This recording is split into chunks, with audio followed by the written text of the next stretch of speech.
This Week with George Stephanopoulos starts right now. Principle over party. Not only am I not voting for Donald Trump, but I will be voting for Kamala Harris. Liz Cheney backs Kamala Harris. Donald Trump, if he is reelected, will be far more dangerous than we have ever seen before. Latest high-profile Republican endorsement for Harris. And she got another Cheney endorsement. Dick Cheney will be voting for Kamala Harris. This morning, we're one-on-one with Liz Cheney, only on This Week. The great debate. This is not 2016 or 2020. The stakes are even higher this time. I think I probably won because of debating. Trump and Harris meet for the very first time at the ABC presidential debate in just 2 days.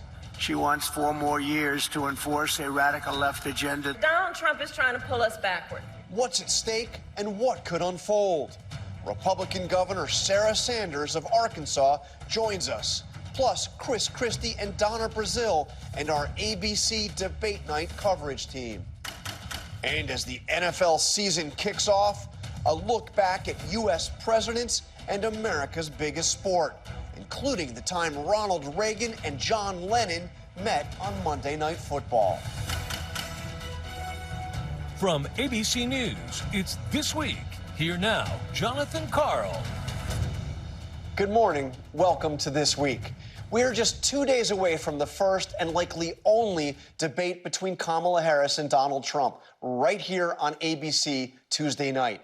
A debate that could very well be the most consequential in modern American history, with the possible exception of the debate in June that doomed Joe Biden's re-election campaign. This week featured another extraordinary moment in American politics. Liz Cheney and her father, former Vice President Dick Cheney, long considered among the most conservative and partisan Republicans in the land, announced they are endorsing Kamala Harris for president. The former vice president was once vilified by Democrats, labeled as a real-life Darth Vader. But his statement endorsing Harris offered an especially harsh view of Donald Trump. In our nation's 248-year history, Dick Cheney wrote, there has never been an individual who is a greater threat to our republic than Donald Trump.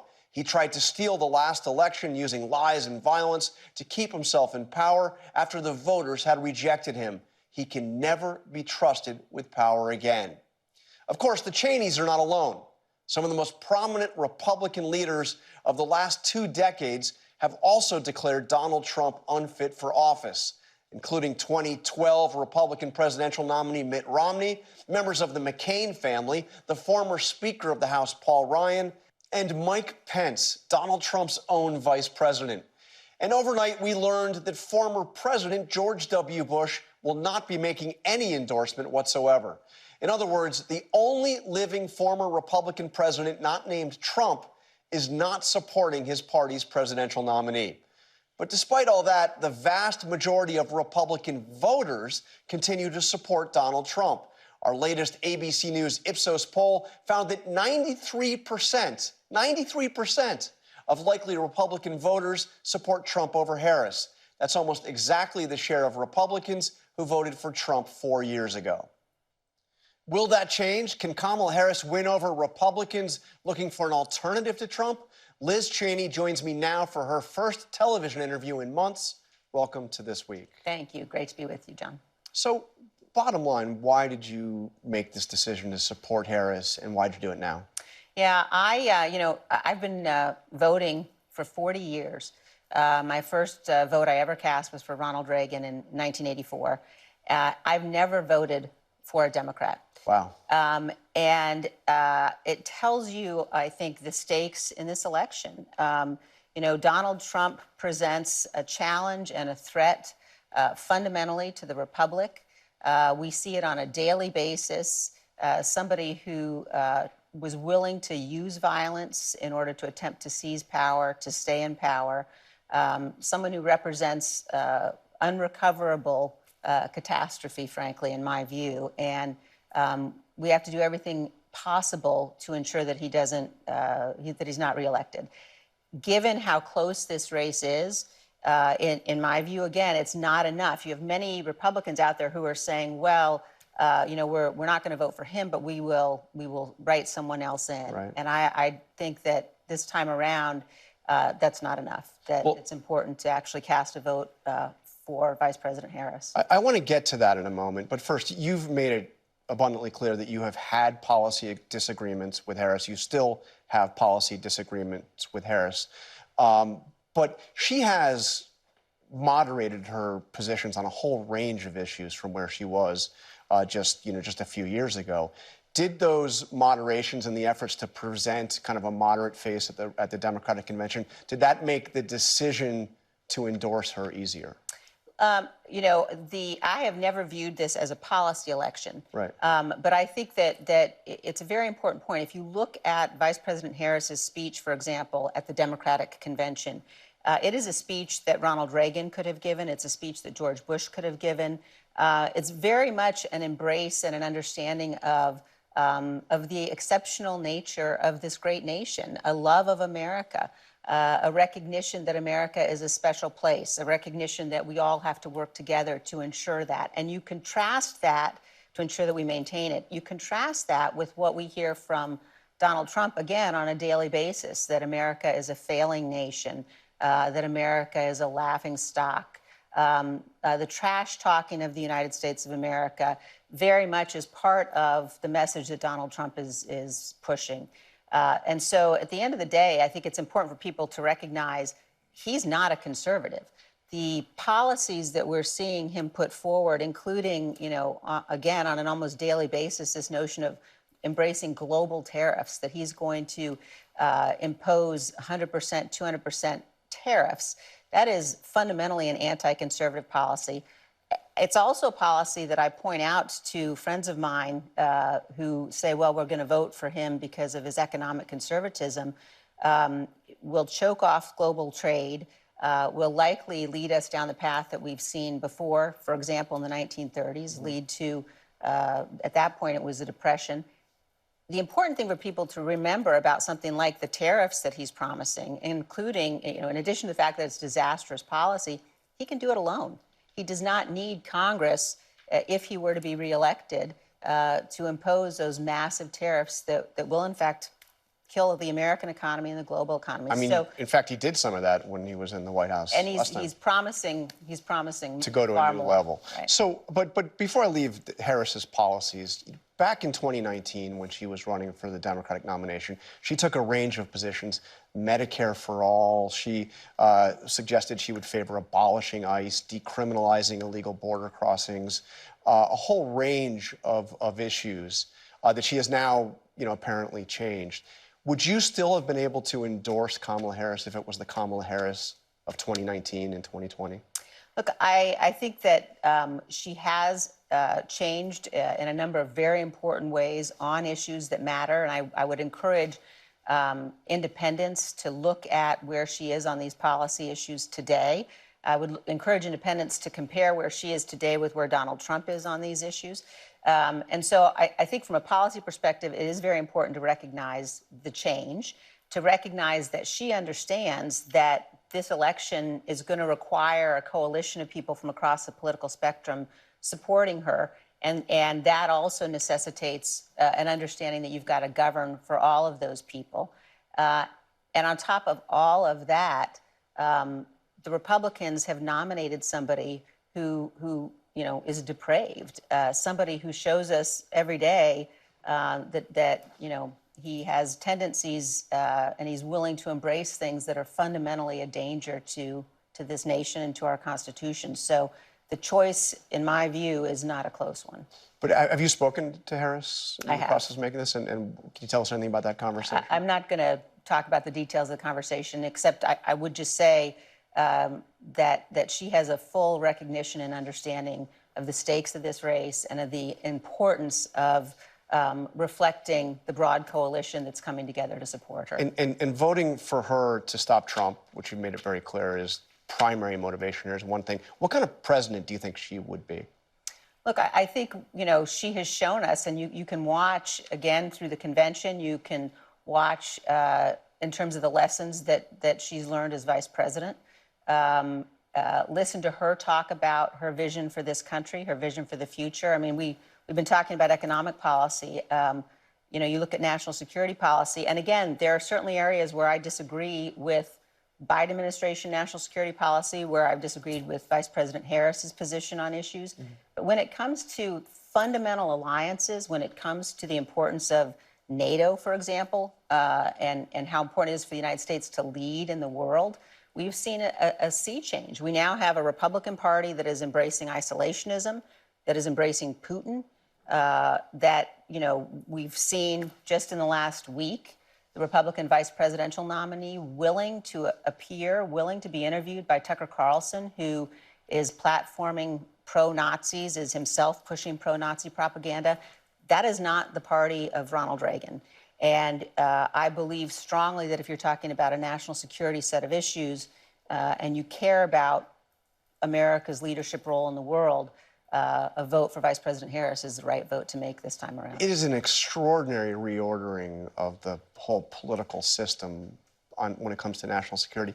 Who would Ronald Reagan be supporting in this race? What do you think? There is absolutely no chance that Ronald Reagan would be supporting Donald Trump. Donald Trump doesn't stand for any of the things that Ronald Reagan did.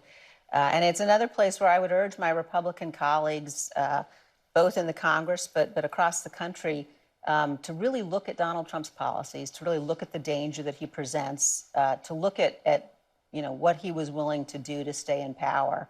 It's a firm rejection, not just of traditional Republican policies, but of the constitutional order on which this country depends. So what do you say to those Republicans, and there are a lot of them, who are absolutely adamant they're not supporting Donald Trump, but they're not taking the next step? They're going to write somebody in. And we've heard this from Mitt Romney. We've heard it from Mike Pence. We've heard it from Larry Hogan. We've heard it from a lot of Republicans that are certainly anti-Trump. Why are they wrong in not taking the extra step? Well, I would say, you know, given the closeness of this election, particularly if you're going to find yourself voting in a swing state, you've got to take the extra step. If you really do recognize the threat that Donald Trump poses, then it's not enough to simply say, I'm not going to vote for him. I would also remind them, you know what, it's a secret ballot. So I would prefer to have as many people as possible out publicly making the case, but at the end of the day, you just have to wrestle with your own conscience when you're there in the voting booth. And I would expect that you will see far more Republicans and independents, you know, when the time comes and they've got to make that decision, make the right decision. It's, you know, there were a lot of talk during the primaries of the Nikki Haley voters, and in some states seemed like even when she stopped running, you know, almost a third of Republican voters were looking for an alternative to Trump and voting for Nikki Haley. She's now saying that she is, quote, on standby to campaign for Donald Trump to help him get reelected. She's also, of course, called him unhinged, unqualified to be president, diminished. What do you make of Nikki Haley's position on that? I mean, look, I can't understand her position on this in any kind of a principled way. I think that, you know, the things that she said, that she made clear when she was running in the primary, those things are true. And again, you know, those of us who are conservative, those of us who believe in fidelity to the Constitution, have a responsibility and have a duty to recognize this is not about partisan politics. And the country is going to need to rebuild true conservative movement when we're through this election cycle. But this November, casting a vote for Donald Trump or writing someone in means that you've made the decision in too many instances that so many elected Republicans have made, which is to abandon the Constitution, to tell yourself that this is just simply, you know, a partisan choice. That's not what we're facing this time around. By the way, are you still a Republican? I'm a conservative. Have you left the party? I mean, I remember you, because we spoke about this a while ago, and you said if Trump were the nominee, you would not consider yourself a Republican. I'm certainly not a Trump Republican. I am a conservative. I think that what's happened to the Republican Party today, you know, is indefensible, and I hope to be able to rebuild, as I said, after this cycle. But I also think it's really important for us, as we're thinking about rebuilding, as we're thinking about the future of the country, to recognize that at the end of the day, the vast majority of people in this country want to know fundamentally that their elected officials are going to defend the peaceful transfer of power, and that they are going to put the Constitution first. And as someone who's been a lifelong Republican, it's heartbreaking to me to see what has happened to so many of the elected officials in my party, and I know we can do better. Trump has obviously made retribution a theme of his campaign, and he's talked about prosecuting you. He's done it a lot, and he did it just again after you endorsed Kamala Harris. Are you worried about what will happen specifically to you if he gets elected president again? I don't think about it in those terms. I think about it in terms of what's going to happen to our country. It's not personal from my perspective, with one exception, and that is that I'm a mother. I'm the mother of 5 kids. And it is personal to me that my children grow up in a country where they know they can depend on the peaceful transfer of power, that they grow up in a country where their elected officials put fidelity to the Constitution first. That's how it's personal to me. It's personal to me when I listen to fellow Republicans in the past say things to me like, "Well, it's fine. There are guardrails. He can't do that much damage." It's just simply not true. On those guardrails, we had the Supreme Court has now issued its immunity decision declaring essentially that a president has immunity for anything that president may do, virtually anything that can be in any way defined as an official act. How does that immunity decision by the Supreme Court, what does it mean to the possibility of a second Trump administration? Well, it obviously makes the danger even greater. But when you look at what Donald Trump would be able to do with the levers of power, the extent to which he's already said he will not abide by the rulings of the courts. Our courts can't enforce their own rulings. If a president won't abide by the rulings of the courts, the rule of law disintegrates immediately. He's made clear that he will, for example, pardon the January 6th rioters. And if you think about, the Republican Party, this is another point where they're presenting themselves now as a party of law and order.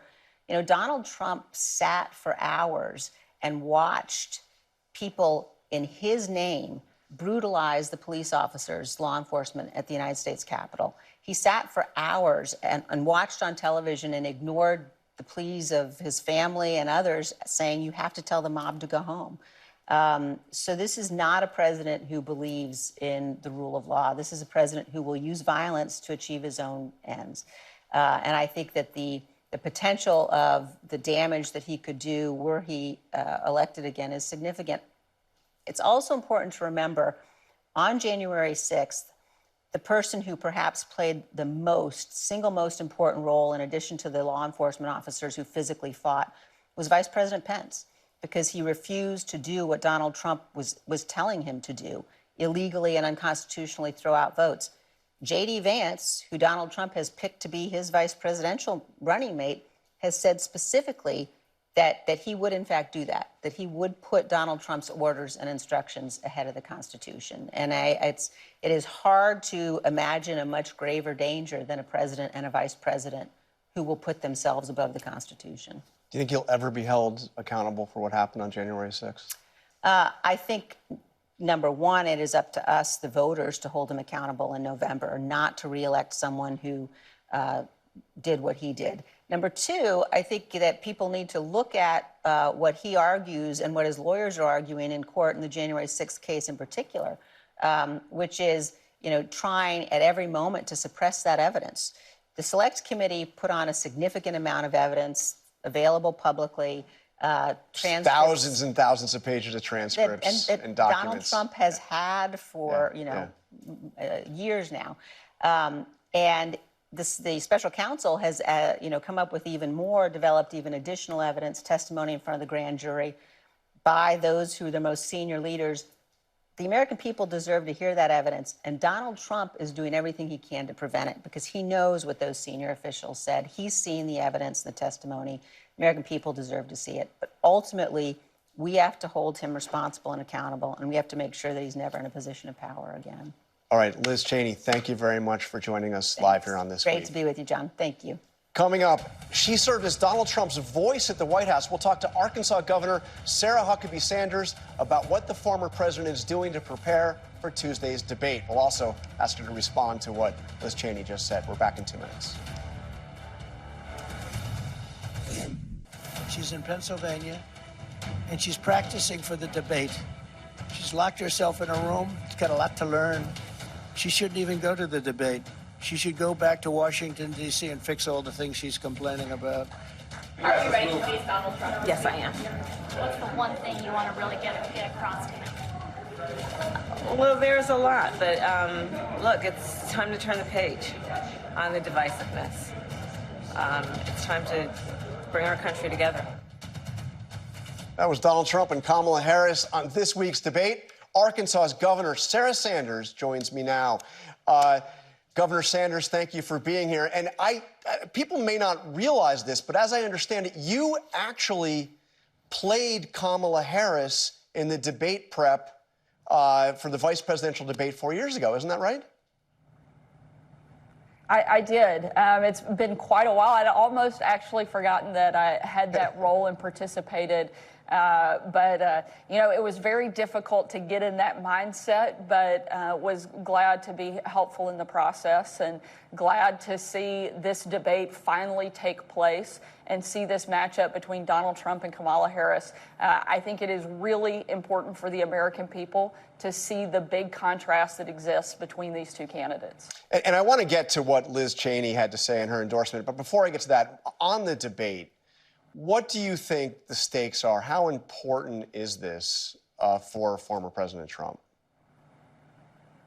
Well, I think it's actually more important for Vice President Harris, somebody who doesn't speak to the media, doesn't take questions. In fact, at the end of this interview, John, I will have done more interviews during this election cycle than she has since becoming the Democrat nominee for president. It is absurd that she does not take questions from the press, from the American people. And so I think this is actually a much more important night for her because it's so rare that we hear from her, that we hear her take questions, or that we know anything that she actually stands for.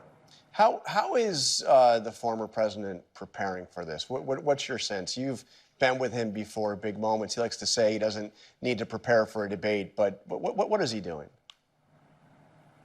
He prepares every single day. Not only, I think the biggest way that he does that is by traveling around the country and actually talking to voters. He takes questions from the press on a regular basis. So I think every day is debate prep for Donald Trump. He'll go in game time ready, just as he does for every interview, every rally that he does. This is not something that is a heavy lift for him. I think that's why you're hearing so much about the preparation for Vice President Harris, because this isn't something she does very often. And I think she has a lot to get ready for. And I don't think that she's up to the challenge, in large part, not just because I don't know that she's a great debater, but she's so wrong on the issues that Americans care about. And she has a terrible track record to talk about. Donald Trump has a good story to tell. He shows up at this debate from a position of strength. She shows up from a position of weakness. The administration that she is totally responsible and accountable for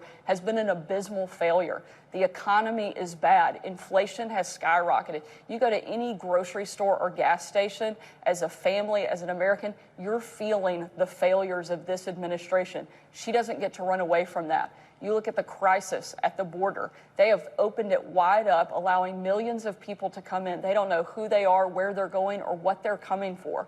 We actually had taken steps and made significant progress on securing the border under President Trump. We actually had a safer world. We didn't have conflicts left and right all over the place.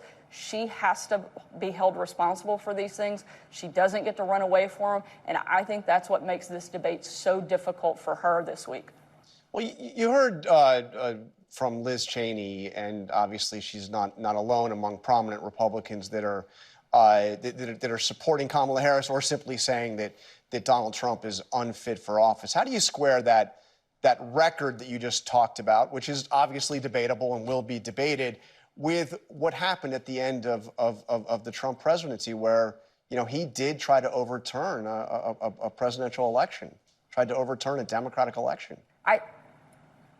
I do think she actually is significantly in the minority here. You look across the board, prominent Republicans are supporting President Trump. But ultimately, I think she's a non-factor. I'm not trying to be rude, but you don't get to call yourself a conservative or a Republican when you support the most radical nominee that the Democrats have ever put up. That doesn't make you a conservative. It certainly doesn't make you a Republican. I think it makes you somebody who wants to protect the establishment.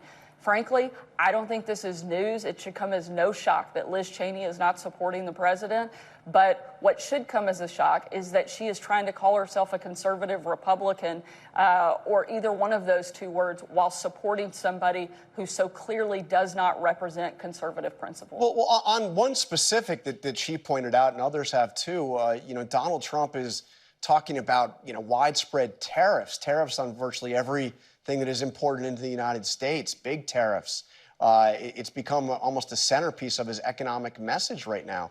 How is that conservative? I mean, I've been covering politics for a long time. Conservatives usually don't like taxes, don't like tariffs. Now Trump is talking about them all the time.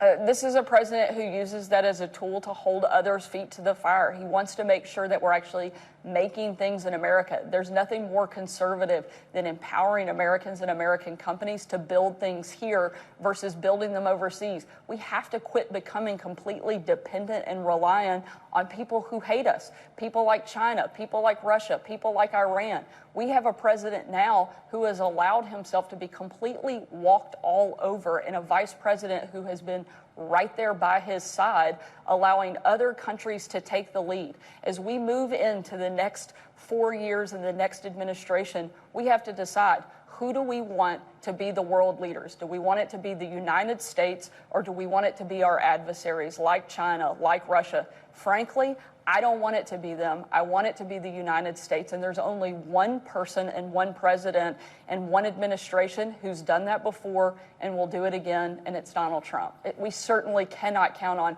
Vice President Harris to build back American strength when she's never demonstrated a capability of doing that in the past. All right. Well, Governor Sanders, thank you for joining us on This Week. We'll see all those issues debated out right here on ABC on Tuesday. Thank you for joining us. Thanks for having me. Up next, Christie and Donna Brazile on the big debate Tuesday night. And later, with the NFL season underway, we opened up the ABC archives for some iconic football moments in presidential history. You got to see this stuff. We're back in a moment. The ABC presidential debate is just 2 days away. Let's bring in former DNC chair Donna Brazile and former New Jersey Governor Christie. So, Chris, you have debated Donald Trump. You have helped Donald Trump prepare for a debate. You have seen this all play out. What is going on with him right now? How do you think he is actually getting ready for this debate? He doesn't get ready. I mean, as someone who was in charge of debate prep in 2016 and 2020 for him, it was a constant struggle. There were times when we would go and debate prep would be scheduled. We'd go in to sit with him and he would just say, no, I'm not doing it. and that would be it. And it just wouldn't happen. And so my guess is that, you know, especially now, as you said in the lead up, you know, his 7th general election presidential debate, he really doesn't think he needs to prepare. He believes that just whatever his gut instincts are what's going to carry him. He will allow people to speak at him for a while. I will guarantee you there's been no mock debates. There never has been. He won't allow it, won't permit it. So he will be typically Donald Trump, which is he's just going to go in there and wing it. And that's why I think what Kamala Harris does in this debate is significantly more important than what Donald Trump does, because he's going to be him. He's just going to wing it. You've seen this show before. She's the one that's going to get the most attention. So what does she, I mean, she's obviously spending a lot of time preparing. They've built a set, they're filming mock debates. What is she trying to accomplish here? Well, first of all, she has to own the future. She has to walk into that room and own that stage. He's a showman. I totally agree with the governor. He's a showman. He's been preparing for this for the last 20 years because Donald Trump knows the TV, he knows the angles, he knows the cameras, and he knows... Instinctively. The guy is one of the greatest marketers in my entire lifetime. I mean, maybe someone else exists. But she has to own this debate in terms of her messaging and making sure that she talks to the American people and tell them up front, let's talk about inflation. Let's talk about it. We've had to wrestle this damn thing down. Let's talk about gas prices. Let's talk about, I mean, she has to own this. And also, I would remind her about Muhammad Ali, one of the greatest, champions in the universe. But when he went into that first fight with Sonny Liston, they asked the underdog, what's your approach? He said, well, I'm going to sting like a butterfly. No, I'm going to float like a butterfly, sting like a bee. Thank you very much. He said, your hands can't see, how I'm going to do this. So she has to take that same messaging in her spirit and go in there and not be intimidated or rattled by what is essentially someone who knows how to hurl insults at you. So you saw all those clips from debates past, and Trump's best and maybe worst moments both are totally spontaneous. When he looks at Hillary and says, that's because you'd be in jail. Or to Joe Biden, I don't know what he just said, and I don't think he does either. Is there a risk for her to being too practiced and appearing too canned? I mean... Well, I think for a woman, I mean, there's a certain way that you have to come across. She can come across very presidential, and look what she did during that debate with former Vice President Mike Pence. She said, I'm speaking. She kept control of the mic. She kept control of the moment. And again, she has to constantly remind the American people, here's what I plan to do. Not just sit back and respond to all of the nonsense and the lies and all of the other stuff that's going to come from Donald Trump. She has to own it. If she owns it, she can win it. What we're hearing from the Harris campaign is they want to get under his skin, provoke him. Will she be able to do that? She won't have to if she's smart. I mean, look, having been in a number of these debates myself, John, and then prepared Donald Trump for them, one of the things that you tell to people you're helping and that are told to you when you're getting prepared is about what words should you write on that yellow legal pad when you walk out there, your touchstones, to remind you of what to do. If I were preparing Kamala Harris, I'd tell her to write 2 words only on there, charm and disarm. That's it. She needs to look into that camera and charm the American people. She needs to show that she's not going to be the 24-hour-a-day leaf blower noise that he is. She's got to go and show them there's another way to lead. There is a way that you can be kind, that you can be smart and tough at the same time. That's the charm. Disarm, John, is do not engage him in that stuff. Thank you. The smartest answer she gave in the interview on CNN was when Donna Bash asked her about Trump's accusation that she'd only recently become black. And she did what's hard for candidates to do. She paused for 2 or 3 seconds, shook her head, and she said, same old playbook, next question. That's what will get under his skin. If she refuses to engage him in that back and forth, which Hillary failed at miserably because she wasn't good at it and she engaged, don't engage with him on that. That increases his stature. You want to decrease his stature by being dismissive of him. You saw that the Harris team really wanted these mics to be live. And, ultimately the 2 sides had to agree and they the rules had already been negotiated under Biden, so the mics won't be hot when you're not speaking. Are you surprised that the Trump team insisted and even Trump himself continued to insist that his mics be muted? His own mic would, No, I'm not surprised. And 2 different reasons, right? Reason number 1 for the staff is not shocking to anybody because they know how awful he is when the mic is live and they don't want that. They're the practical political people. Trump's reason is totally different. These are the rules that I agreed to and I'm not giving in. Because to have opened the mics would have been to give in to her. That's what his concern was. All ego-based. It's all about the rules. All ego-based.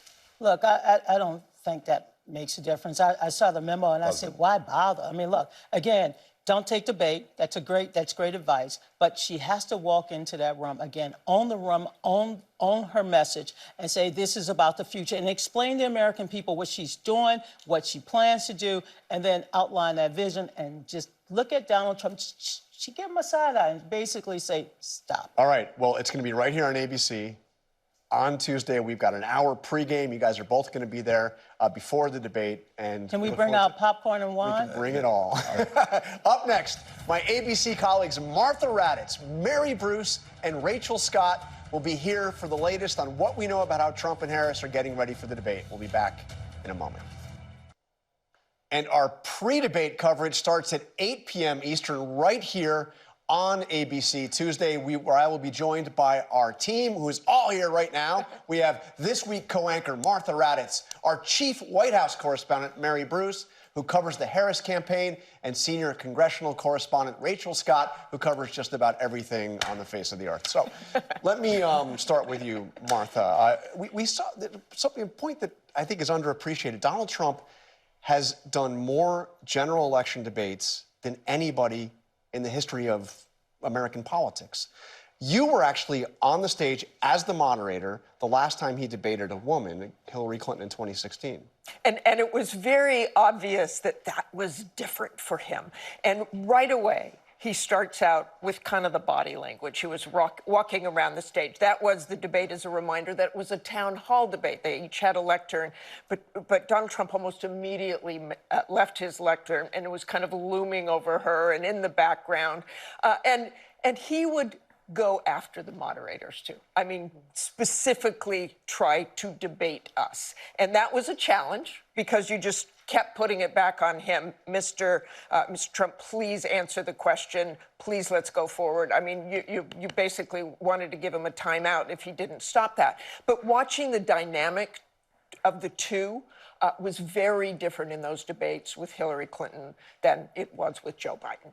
And how, Mary, so obviously the Harris team has studied that debate and the other debates.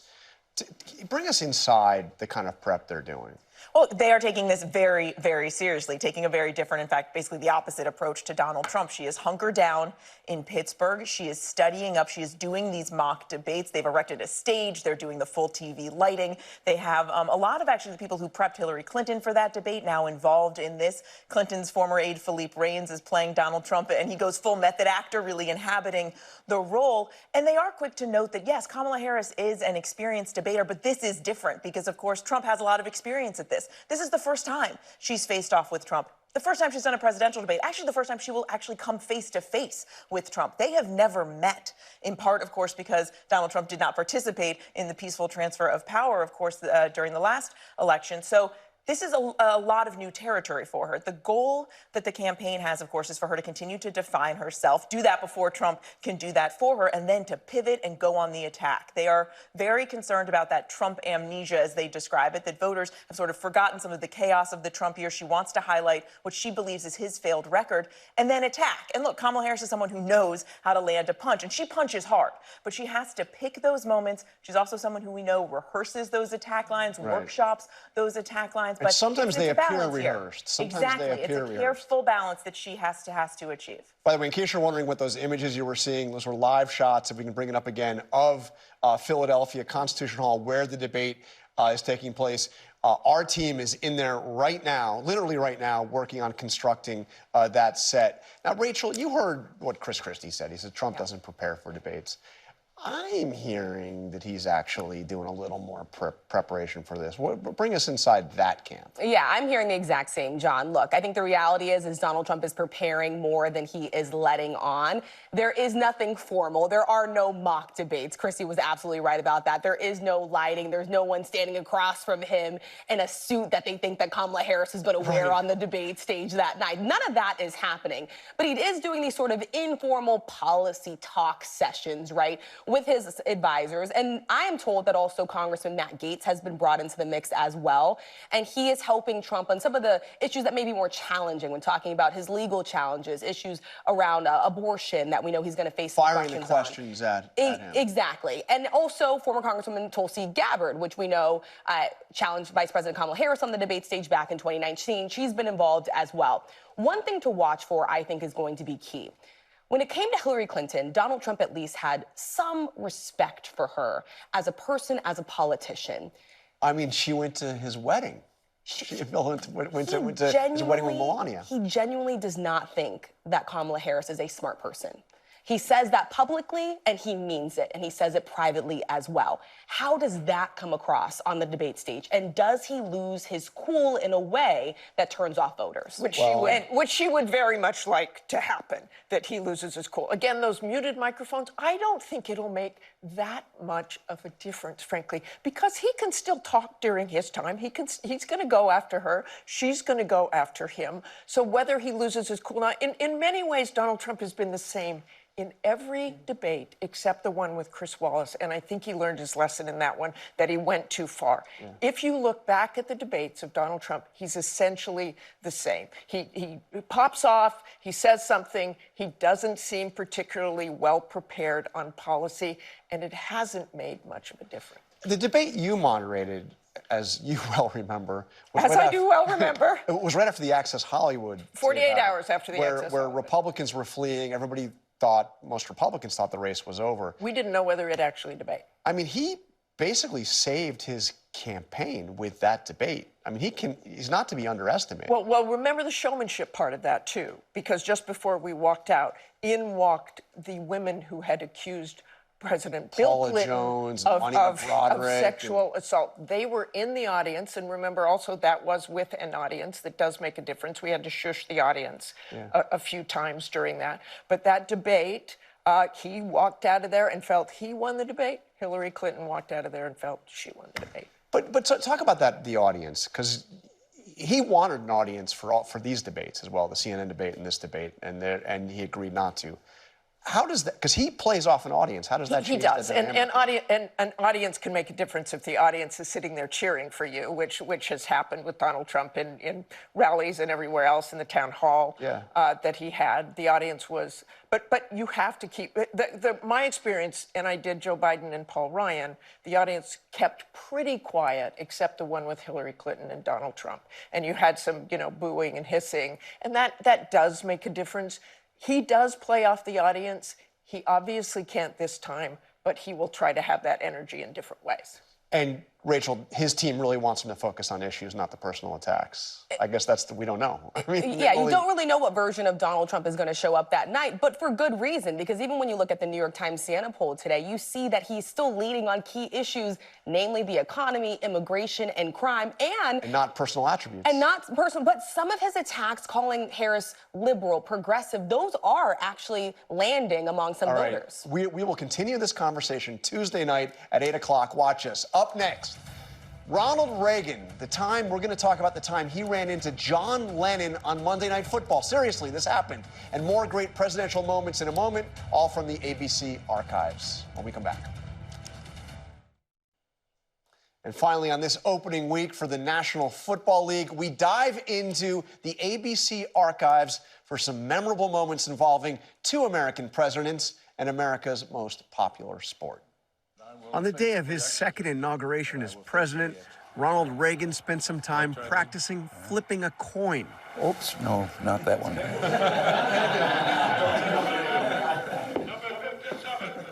On that day, he would start his second term and become the first president to do the Super Bowl coin toss. The Dolphins have called heads.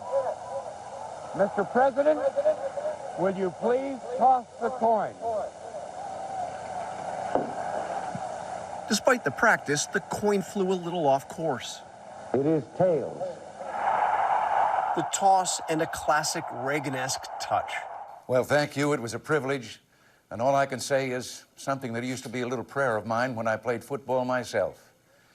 May everyone do their best. May there be no injuries. May the best team win and no one have regrets. 2 years later, when the New York Giants visited the White House, they treated Reagan to the now familiar tradition of pouring Gatorade on the winning coach, except they used popcorn. Before he became president, then governor of California Ronald Reagan visited ABC's Monday Night Football booth, where none other than John Lennon was there talking with the anchors. A decade later in the White House, ABC's Howard Cosell joked with him about it. Remember Monday Night Football in San Francisco when you were governor? And John Lennon came into the booth? Yes. That was extraordinary. Fast forward to 2006, when people were wondering whether then Senator Barack Obama would run for president. He made an appearance on Monday Night Football. So tonight, I'd like to put all the doubts to rest. I would like to announce to my hometown of Chicago and all of America that I am ready for the Bears to go all the way, baby. Dun, dun, dun, dun.